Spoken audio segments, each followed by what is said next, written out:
श्रीमती प्रेम परिहार, सहायक आचार्य, राजकीय बांगड़ महाविद्यालय डीडवाना। और हम पढ़ रहे हैं BCom part first paper first का टॉपिक आर्थिक पर्यावरण के प्रमुख अंग।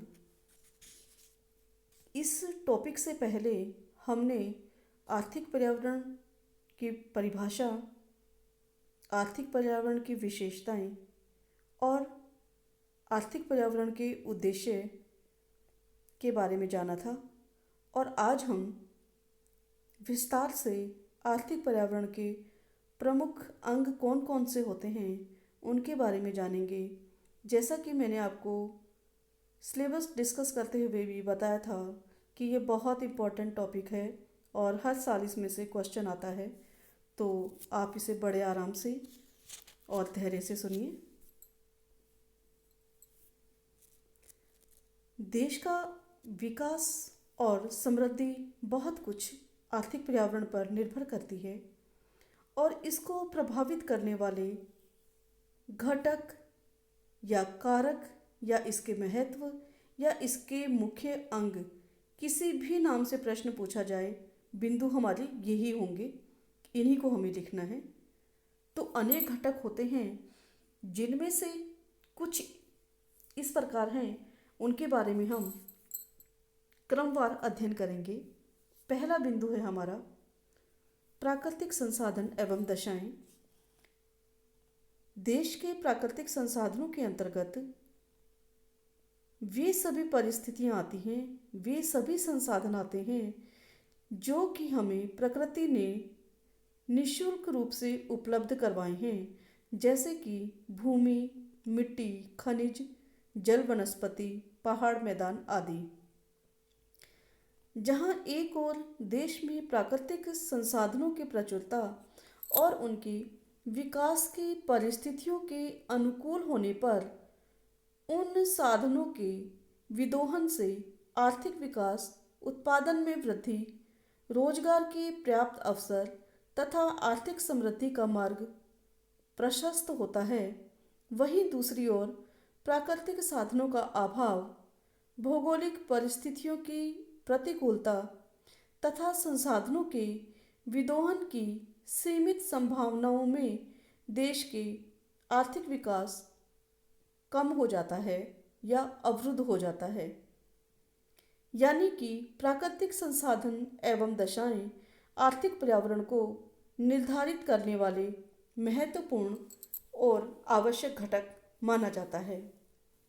दूसरा बिंदु है आर्थिक प्रणाली। आर्थिक प्रणाली से हमारा अभिप्राय अर्थव्यवस्था के उस स्वरूप से है जिसके अंतर्गत मानव की उपभोग, उत्पादन, विनिमय, वितरण तथा राजस्व संबंधी आर्थिक क्रियाओं का संपादन होता है। विश्व में प्राय 3 प्रकार की आर्थिक प्रणाली पाई जाती है, जिनमें पूंजीवादी आर्थिक प्रणाली या पूंजीवाद, समाजवादी आर्थिक प्रणाली या समाजवाद और तीसरा इन दोनों का मिला जुला रूप यानी मिश्रित अर्थव्यवस्था। पूंजीवादी आर्थिक प्रणाली यह विश्व का सबसे प्रचलित और प्राचीनतम प्रणाली है। इसके अंतर्गत उत्पादन एवं वितरण के प्रमुख साधनों पर निजी स्वामित्व एवं नियंत्रण होता है और आर्थिक क्रियाओं के संचालन में निजी क्षेत्र की स्वतंत्रता, प्रतिस्पर्धा एवं उत्तराधिकार के साथ साथ निजी लाभ की प्रधानता होती है। इस प्रणाली में आर्थिक क्रियाओं में सरकार का न्यूनतम हस्तक्षेप रहता है। इसके अंतर्गत व्यक्तिगत लाभ की प्रेरणा आर्थिक समृद्धि और प्रगति का मार्ग खोलती है। दूसरा हमारा आर्थिक प्रणाली जो है वह समाजवादी आर्थिक प्रणाली। यह अर्थव्यवस्था का वह प्रतिरूप होता है जिसमें उत्पादन एवं वितरण के प्रमुख साधनों पर सरकार अथवा समाज का पूर्ण स्वामित्व एवं प्रभावी नियंत्रण होता है।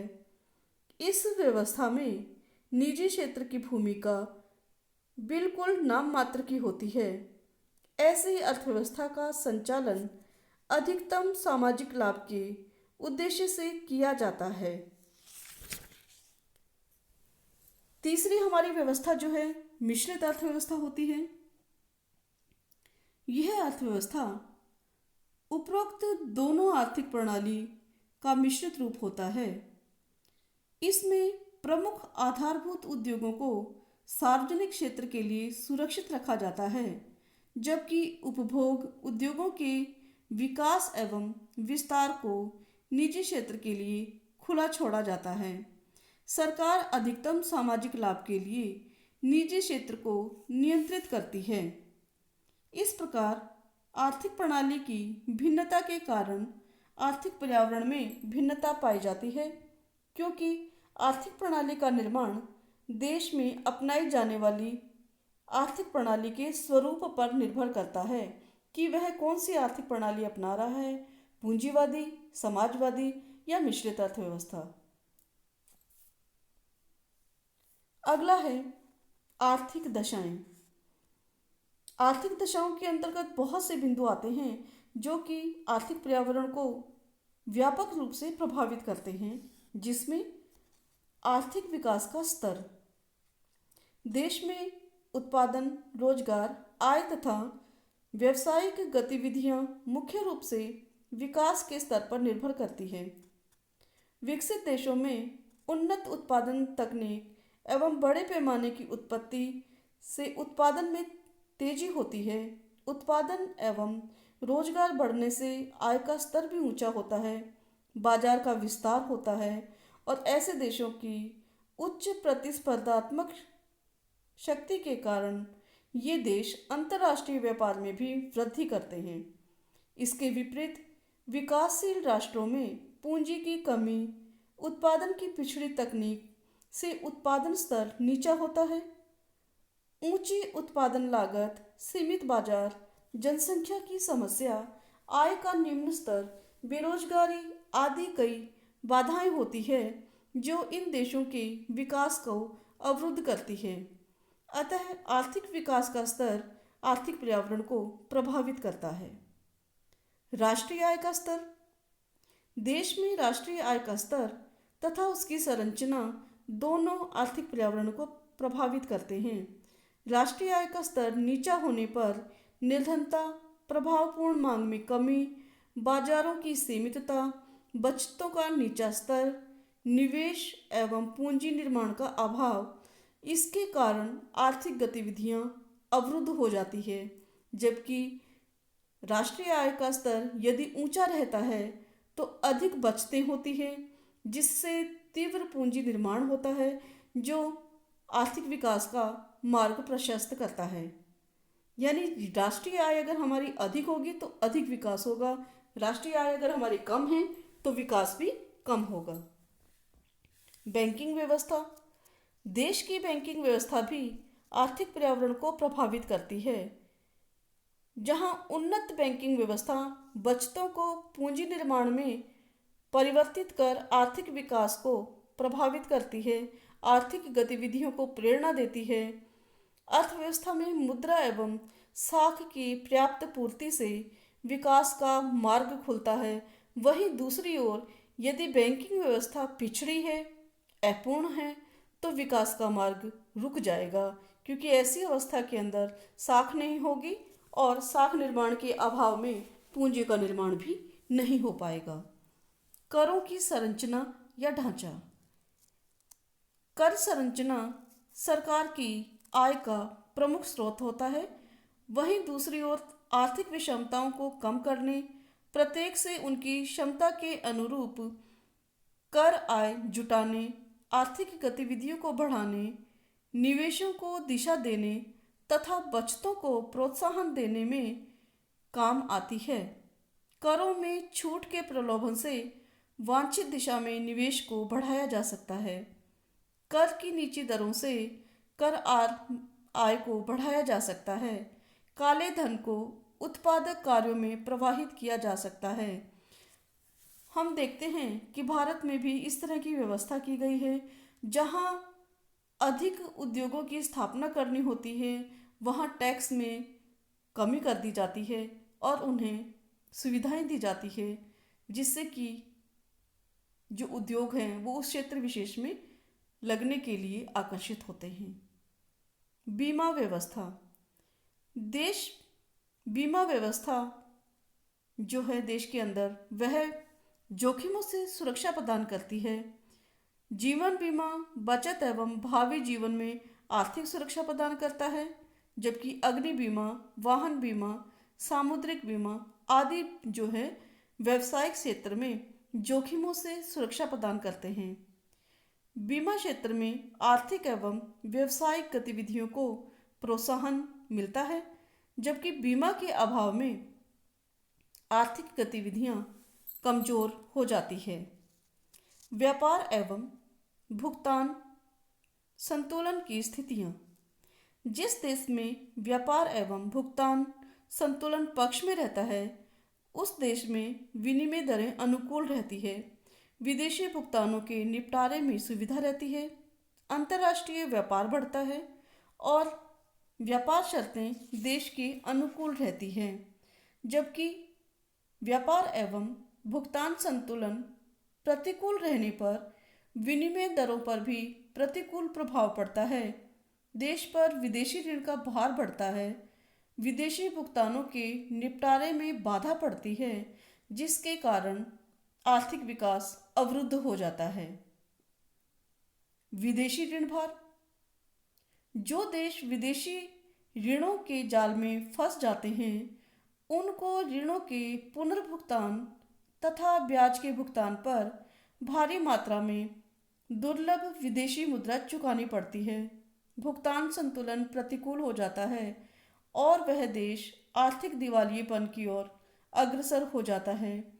विदेशी शक्तियां उस पर हावी होकर ऋणी देश का शोषण करती है, जबकि ऋण भार से मुक्त राष्ट्र स्वावलंबी, स्वाभिमानी होता है और वह अपने देश की स्थिति के अनुसार आर्थिक विकास में गति लाता है और उसे विदेशी विनिमय संकटों से भी मुक्ति मिल जाती है।